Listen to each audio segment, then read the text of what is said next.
So when I was 19, I decided to buy an abandoned house in Detroit for $4,000, and I eventually sold it for $130,000. This is that story.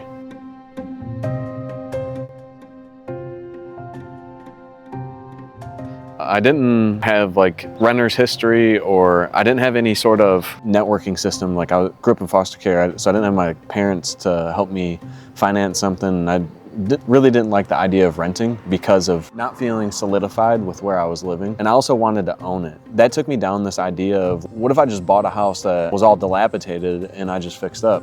And I'm looking, going through Detroit Land Bank, and I find this house right over here on the west side of Detroit in Warrendale, and I'm like, this is the one. I pulled up and I just knew it. I'm like, this is the one. And it's like $4,000. I'm like, sick, run it. It doesn't even matter. I knew it needed like a roof, and the windows were boarded up, and it was overgrown. And I ended up fixing it up for like $15,000 initially. So like 19 altogether, right? I was delusional because I thought that I could just build it and it would work out great, and everything would be fine. But I failed miserably. It looked terrible, and I'd realized that I was in way over my head. It's actually called the Dunning-Kruger effect. The less you know, the more you think you know. And it's because like the size of the box is like this big, but in reality it's this big, right? So you're missing all that other information because you don't know what you don't know, right? So I had that complex with like HVAC and electrical and like all these different things. I just thought, I'm like, yeah, I can do drywall, I can do a roof, like no big deal, good to go.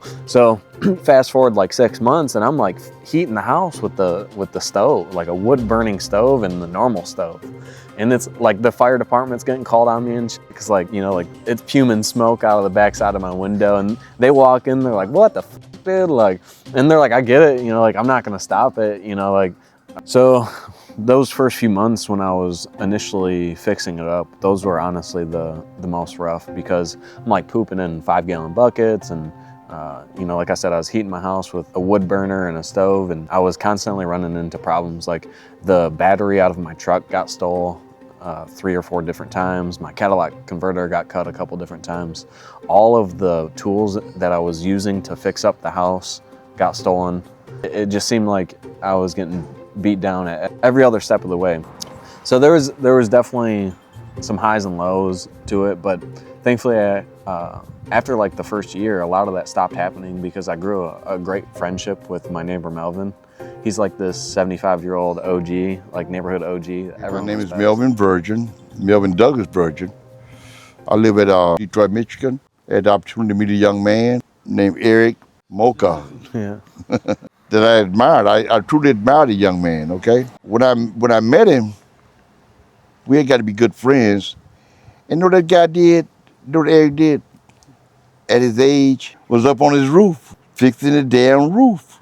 I mean, I said, Eric, how you get to do the, he say, all you got to do is look on the Facebook and they'll tell you how to do it. So now when he did that, I'm saying, this young guy is a little bit different. Next thing I see him doing is doing his basement floor walls. It was a very hard job because I'm a mason, and I have done one of those things like that. Take the walls out the basement, propping your basement up, putting the walls back.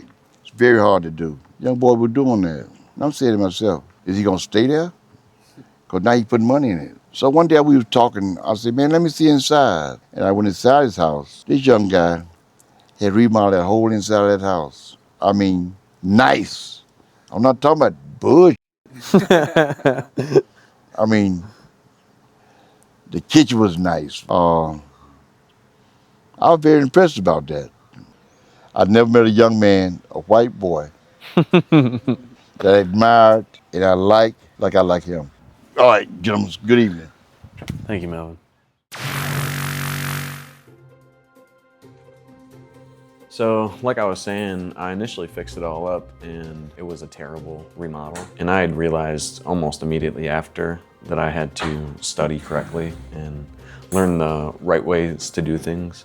And I didn't have a lot of film at this time because I was ashamed and embarrassed of where I was at, but that leads me to my first key point, which is the more confident in where you're going, the less ashamed you should be at where you've been. If you're gonna do something, you should do it right. And that was my first initial mistake, is I thought that I could just put a Band-Aid on something that needed surgery. It would be good to go, right? Instead of taking down the drywall and redoing the electrical, which was 2-wire, it didn't even have ground or anything like that, I just, threw floating floor on and some paint and, patched up some holes and called it good. When I first initially remodeled it, the biggest issues that I ran into were space. So I was like trying to do everything in this little 900 square foot house while moving fridges around and couches and cabinets and all this stuff. And I'd realized the first key to a successful remodel is having a clean workspace.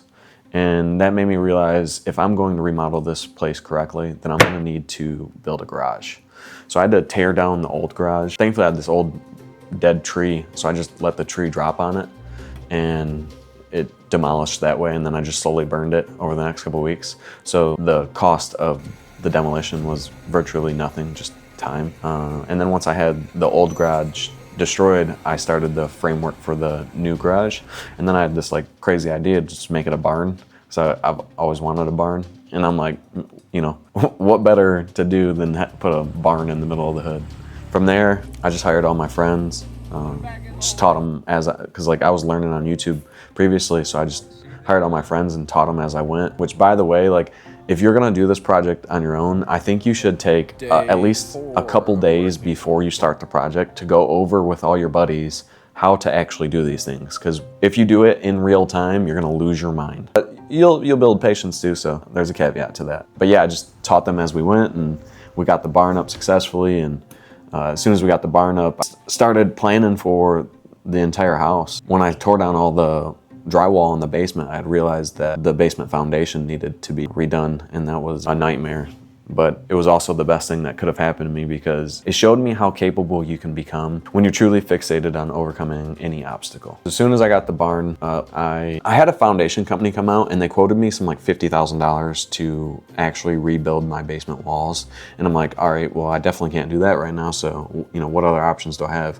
And they told me to do this like trench plate system where they dug a trench like 10 feet outside of the house and then drilled holes through the wall and then pulled the walls back in using these giant plates to level out the walls. And they said it'd be a good fix for however many years until I could get the foundation actually done. But what they left out is that it would leak like a waterfall. Every single time it rained, it sounded like we had a pond in the basement. So I realized that I'd spent $7,000. And not only that, but they only fixed one wall. At least the foreman was cool. He kind of knew I was getting dicked. So he's like, put up these I-beams on the rest of the walls and hold them until you can get them fixed, and just do it the right way. He's like, you're kind of in too deep now, but my suggestion is to learn and to do it the right way. As soon as I got the walls all shored up, I started working on the bathroom. That was pretty simple. It was a good starter for taking on the entire mid-floor of the house. As soon as I got the bathroom demoed, I'd realized that there was a bunch of rot, whatnot, so we had to replace the subfloor. At this point, I just realized I'm just gonna do the entire house brand new. All new plumbing, all new electrical, all new HVAC, all new gas, all new everything.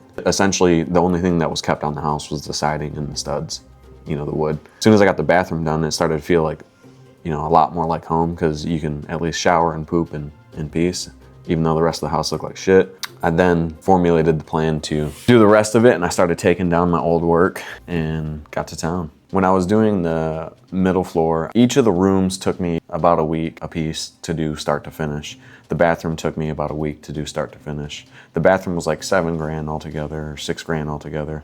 And then the middle, like the kitchen and living room, was about $20,000 to do altogether. So I wanted to add some natural aspects, kind of bring my own character to the build. So I did like farm style framing on all the windows for like the trim work. And then Japanese term for burned wood, I just did that burned wood, give like a little accent wall for some character and whatnot. I put dim lights throughout the entire house. One of the things that I didn't want to do was make builder grade. I wanted to give like a luxury feel, because I knew like if I was going to be able to sell a house for $130,000 in the hood, it couldn't be any normal house. Like it had to be, you needed to walk in and think, like, damn bro, like this was done right. So I spared no coin. I didn't cut any corner. I built the house as if I were going to live in it. I think the dude who bought the house, he really appreciated that, because even Melvin said that, that man loves that house. And I really fuck with that, because I truly did put my heart and soul into the build. And even though it was only my first legitimately done right build, it was something that I held close to my heart. One of the crazy things too is like when I went to go pull the permit to do the basement, the dude, they didn't even reply for like 6 months. And by the time they did reply, they're like, yeah, you can get a permit for rebuilding your basement walls, foundation repair.